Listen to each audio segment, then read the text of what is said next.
If you've been following this election campaign, you can probably name the big three, even the big four parties.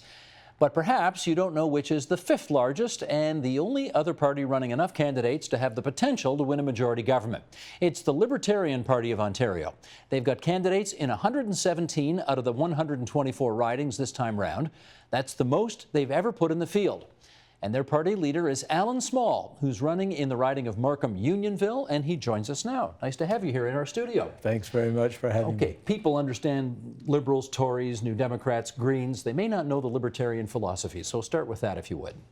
Well, philosophy, we're actually, our philosophy is we would prefer to see government do less and non-government situations do more. I mean, most of the stuff that happens in everyone's regular life happens through dealing with supermarkets, which food and things of that sort. So people are free to do what they like, but governments tend to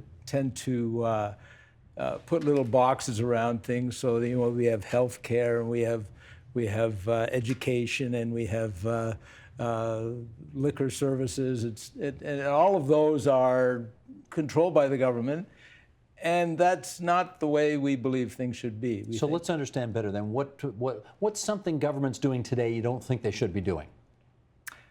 We don't think that they should be involved entirely in healthcare. We think that, like most of the Western world, that has universal health care, we think that they should be, in just about every other country, in Europe and in Southeast Asia, they have options that are non-governmental options. So, for example, if I need to contract the services of a doctor, I can do that without going through the government as an intermediary. The government of Ontario is the single buyer of all health care, and they mete it out on a rationed basis.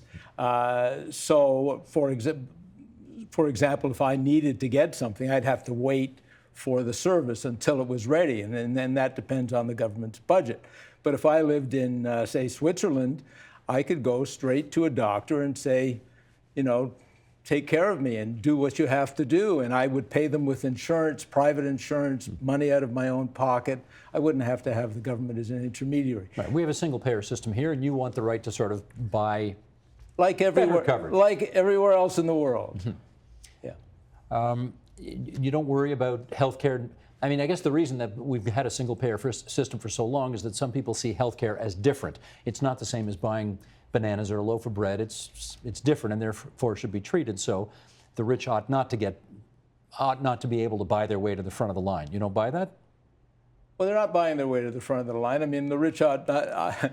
I drive a little car. It goes as fast as the most expensive cars on the road. Do I have a right to an expensive car? No. Not necessarily. I think that healthcare is something that people should be able to get whenever they need it without waiting in line. I mean, if I had a toothache right now, I would go to the dentist. I'd call up the dentist. I'd see them tomorrow. Tomorrow's Saturday. I would get in. If I had something other than a toothache, something that I needed a doctor for, I could call up, but I may not be seen for a week, 2 weeks, 3 weeks. Sometimes, I've had situations where the issue goes away and it's okay. I don't need to see you anymore. So do I infer from that you're opposed to all of the parties' plans, the major parties' plans for Dentacare, that kind of thing? Oh, for sure. You're against that. Okay. Well, here, let's put a bit of a highlight package here on the table. Here's part of what's in the Ontario Libertarian Party platform. An end to all government grants and subsidies, including corporate, individuals, not-for-profits, municipalities, and other levels of government. Initiate a balanced budget and debt repayment plan over 30 years. Repeal the Green Energy Act, and repeal what you call the cap-and-trade carbon tax.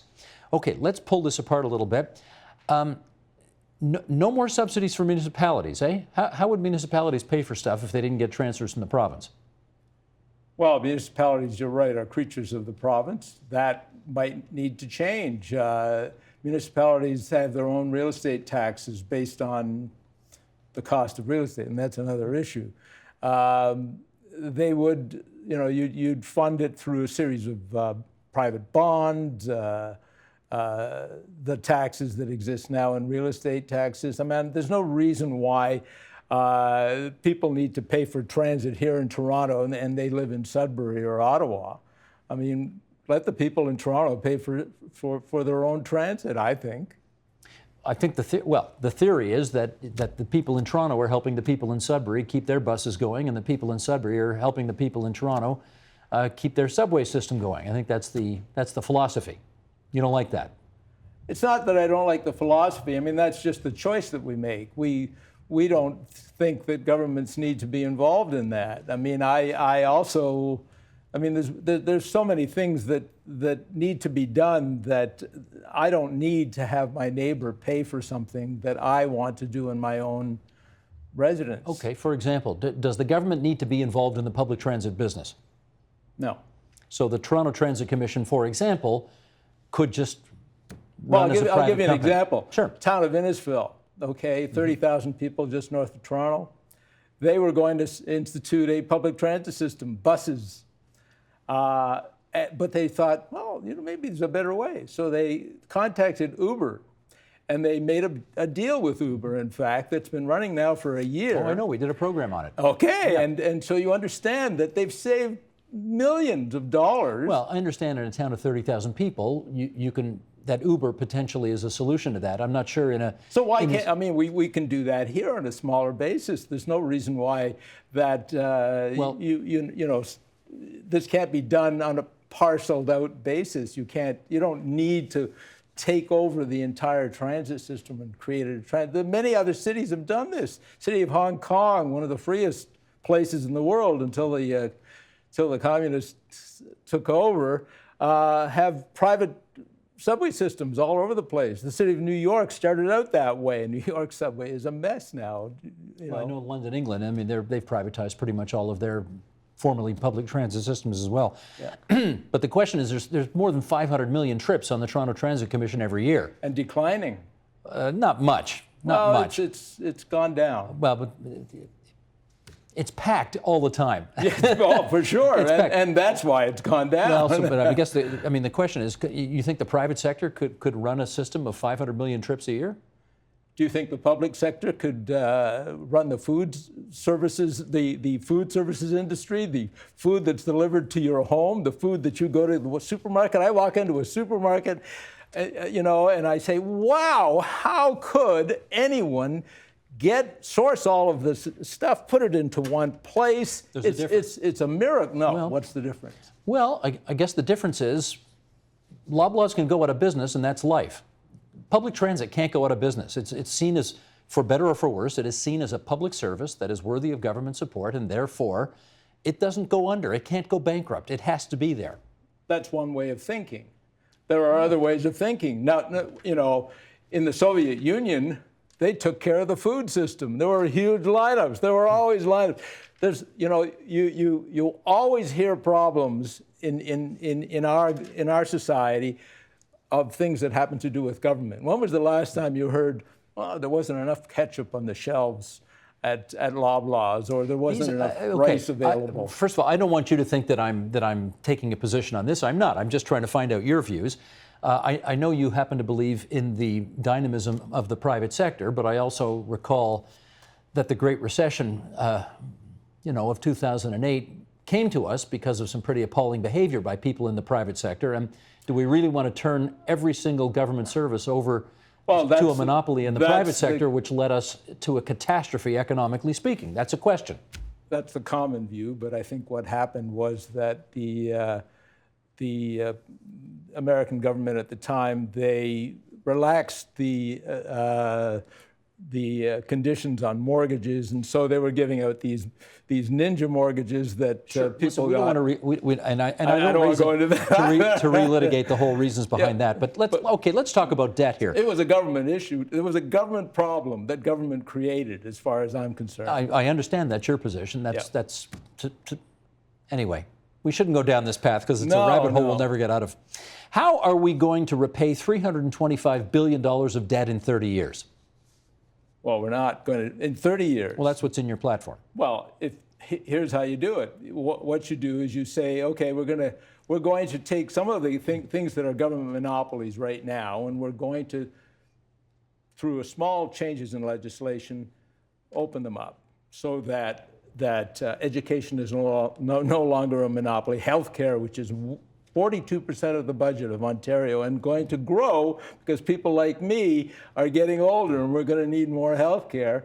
That if you right now you've got 26,000 people in the most recent statistics in Ontario left Ontario to get healthcare, faster healthcare somewhere else.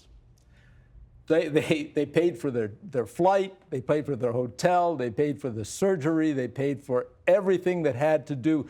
Why can't we keep those people here and let them create jobs here rather than have them leave the country?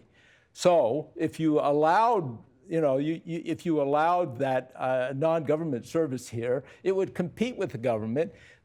The price of healthcare wouldn't necessarily rise. It would be defrayed because people had their own insurance policies or they paid out of pocket. So if you can keep the taxes as they are, and I'm not a fan of taxes, but we're not going to lower taxes. But what we can do is we can start repaying the debt. And instead of what the four larger parties are all planning on doing is increasing the deficit, even the Conservatives. Yes, which, obviously they are putting those programs forward because they believe there is an appetite for, larger government than you believe. There's an appetite for having Joe pay for me. That's what there is. So that's getting to the question I was going to ask, which is where, as you survey the public, I mean, you're running for election in Markham Unionville. Yeah. When you knock on doors, do you get a sense that the public wants dramatically smaller government? No. You don't get that sense? I don't get that sense because I don't think people really have started to realize. They might start to realize. I think we're headed for a Conservative government, although, there's a week to go. Who knows? It's a week to go. Yeah. But I think people are starting to see that it's impossible that we're going to pay for all of the things that we need. I mean, we have the largest sub-sovereign debt in the world. The Liberal leader, the Red Party, she went out of her way to institute global warming programs that would somehow reduce and protect her grandchildren and allow her grandchildren to have a future. But she saddled those same grandchildren with the largest sub-sovereign debt in the world. But she's a Liberal, and Andrea Horwath's a New Democrat, and my hunch is you're not the slightest bit surprised that they're proposing programs that have a lot more spending. No. My second hunch is you're particularly disappointed that the Conservative Party isn't particularly conservative right now. Is that fair to say? Well, they're progressive conservatives. That's an oxymoron. Just the same as they're looking for efficiencies in government. Well, efficient government is an oxymoron. Progressive conservative is an oxymoron. It's jumbo shrimp. Efficient government is an oxymoron? Absolutely. Does it have to be? Absolutely, always. So even if it were a libertarian government that were running the show, you think it would still be inefficient? A libertarian government would be would do certain things and not everything. Our governments now, they're doing so many things. I mean, you mentioned Andrea Horwath, dental care, senior care, pharmacare, child care. And she's going to raise taxes a little bit on the rich. Really? Are there that many rich that are going to pay for all those? No. She's going to have to raise taxes on all of us. Former Finance Minister Michael Wilson used to say, the problem with Canada is there just aren't enough rich people to tax for all the stuff we want to pay for. Let's finish up on this. Obviously, people are going to be starting to think about the choice they're needing to make in the next week or so. Yeah. And, the Greens run into this problem all the time. How do I know if I vote Green, I'm just not wasting my vote? So what's the answer to that from a libertarian's perspective? How do we know a vote for you isn't just a wasted vote? Well, every vote that we get, at the end of the election, every party's going to sit down and take a look at what happened. And if they start to say that we got 10% of the vote, or even 5% of the vote, they'd say, wow, there seems to be a shift in the demographics. Seems to be that people are actually wanting to have less government. People know about us now because we have 117 candidates. People know, people are going to, 95% of the population is going to see us on the ballot. They have an option. They can choose huge government or governments that do things that need to be done. And so really it's about making a statement. You think that if you got a lot more votes than people expected, yes, it would raise some eyebrows and... Well, we hope to have raised some eyebrows just by having the 117 candidates. Well, that did. I mean, that's the best you've ever had, isn't it? Yes. Can you imagine, what constitutes a breakthrough for you in this campaign? 2% of the vote. 2% of the vote would be a breakthrough. Absolutely. Okay. It would also entitle us to, the four larger parties are getting government money now, Yeah. which I think is... They get a per vote subsidy. Per vote subsidy. Which you would take, even though you're philosophically opposed to it. I would, absolutely. But that's because, if you're in prison, you don't refuse food. Gotcha. Okay. How am I doing on time, Lorraine? I'm out of time. Okay. Alan Small is the leader of the Ontario Libertarian Party. Those of you who live in Markham Unionville can look for his name on the ballot. He is running in that riding on the OLP ticket. Thanks so much, Mr. Small. Thanks a lot, Steve. The Agenda with Steve Paikin is brought to you by the Chartered Professional Accountants of Ontario, helping businesses stay on the right side of change with strategic thinking, insightful decisions, and business leadership. Are you on the right side of change? Ask an Ontario CPA.